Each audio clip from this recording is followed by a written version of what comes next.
After weeks of what seemed to be no disc golf moves, we finally started to hear some rumblings. I'm Jefferson from the Disc Golf World. Alongside me, I have the one with all the holes in his game, Swiss Cheese with the Disc Golf World, on day 13 of Discmas. Hopefully you've been enjoying all the content. If you have and you're not subscribed, what are you doing?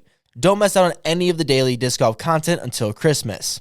For those who missed out on the offseason so far, I got you covered. Matty O made a splash last month with what is regarded as the best sponsorship announcement of all time, only to be reminded he represents Westside. Castoplast recognized Joseph Anderson for his disc golf abilities rather than just his fly hat choices. If we don't see him rocking the Signature Series bucket in the next 2 seasons, I'll be disappointed. Other than Andrew Presnell learning a forehand, nothing's new for another year, making this the 6th in a row. Now you're all caught up, except for the company putting the offseason on its back right now, with plenty of players not getting re-signed, new players being added, and whatever else Lone Star's been up to. I mean, when you get rid of the best marketer in the game to sponsor a dog, I don't know what to expect. Lone Star broke onto the scene due in most part to a targeted marketing strategy of their Ranger team. Touted as a grassroots effort, mainly because instead of using traditional pros, used amateur disc golfers to spread recognition of the brand throughout the disc golf community. Sponsorship of nearly every application spread their plastic into the hands of hundreds of throwers across the U.S., bucking the disc golf trend of building a regional base prior to expanding.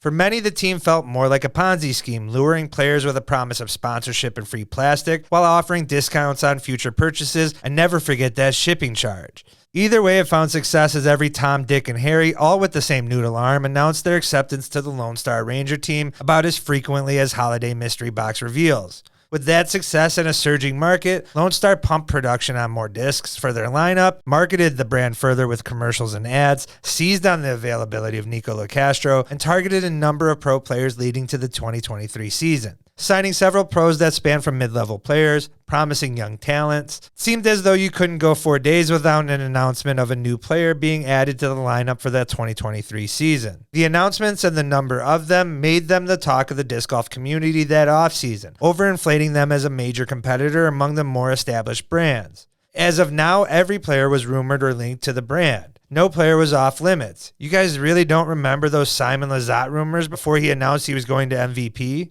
A year later, the once promising up-and-coming company seems to be surrounded by questions and concerns of viability in the disc golf market altogether. The company has seen the departure of a popular player and its different guy, Chandler Kramer. Silence and questions on other players in Robert Burridge and Emerson Keith, who doesn't even follow Lone Star on Instagram, and even more cut announcements to company personnel team. The question of whether the remaining players will resign or depart remains, but the time on their 1-year contracts ending is mere weeks away. It is surprising that the only sponsored player who won an event and an Elite Series win on top of that last year in Emerson Keith would not be a priority signing that was done during the season, either by announcing an extension during the season, a common practice by many manufacturers, or a large production like Westside Disc's Matty O announcement. And could all these concerns be a complete over-exaggeration? Absolutely. But you cannot ignore the bullet train trajectory and business model Lone Star practiced the past 2 off-seasons hasn't at the very least slowed down this off-season, which brings into even more broader concerns for the entire disc golf market in general. With sales dipping and some of these brands possibly overextending themselves during an unprecedented sales, and the holiday market that appears to be providing little relief, it'll be the players who suffer the most.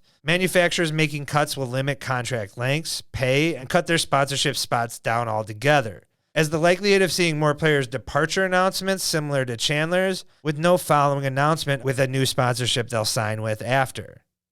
Nico Caso posted a mysterious picture on Instagram that made it seem as if he was leaving Lone Star, which might make this cryptic post from Josh on Facebook make a little bit more sense. I mean, why else post a picture from 2022 Worlds with Disc Golf Jesus wearing a free Nico shirt out of nowhere?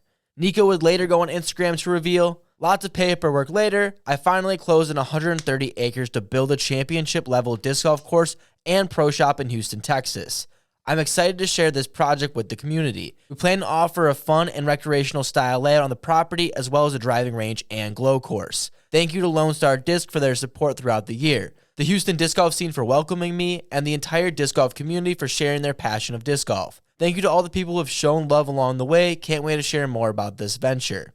Sounds like Nico will be staying with Lone Star for a while after this announcement, which makes sense. The guy just came out with his own line of discs that's manufactured by them. Wouldn't make sense to leave a company that has given him more opportunities than any other brand at this point, unless he wants to make a return to Clash, because then I'm on board. Jake Huppenheimer will no longer represent Latitude 64 as he announced over the weekend, only to be spotted the very next day on Luke Humphrey's Instagram throwing Lone Star discs for a quick battle. Is that a sign of what's to come, or just a player testing out plastic before he's stuck to one brand again? Huppenheimer has underrated distance, and if he continues to put the grind in, could be a sneaky pickup for Lone Star if they need to fill some freshly open spots. In other Latitude 64 news, they announced their new team structure, which previously was made up of 4 levels, and in 2024, that will be changed to now being 7. I'm sure there won't be any confusions here. Wait, the tiers are named after their plastic? That'll help, because I bag 0 Latitude 64 discs.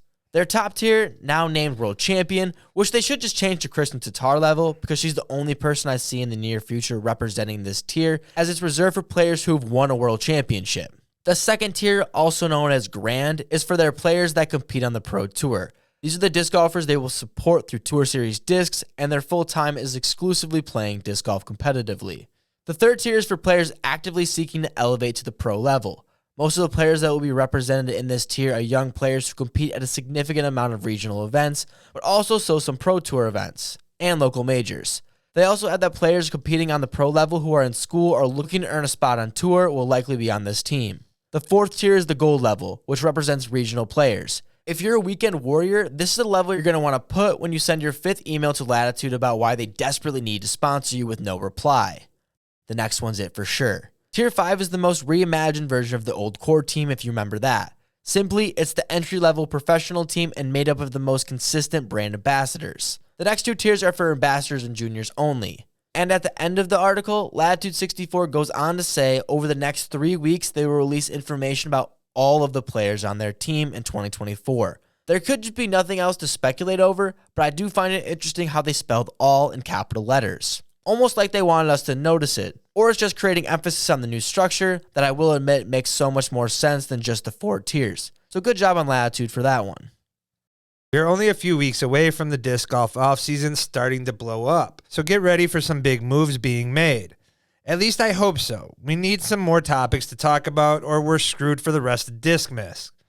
Tomorrow on day 14, Jefferson breaks down everything you need to know about Eagle McMahon's 2023 season. But in the meantime, check out the Matty O's Stun the Disc Golf community in the video right here.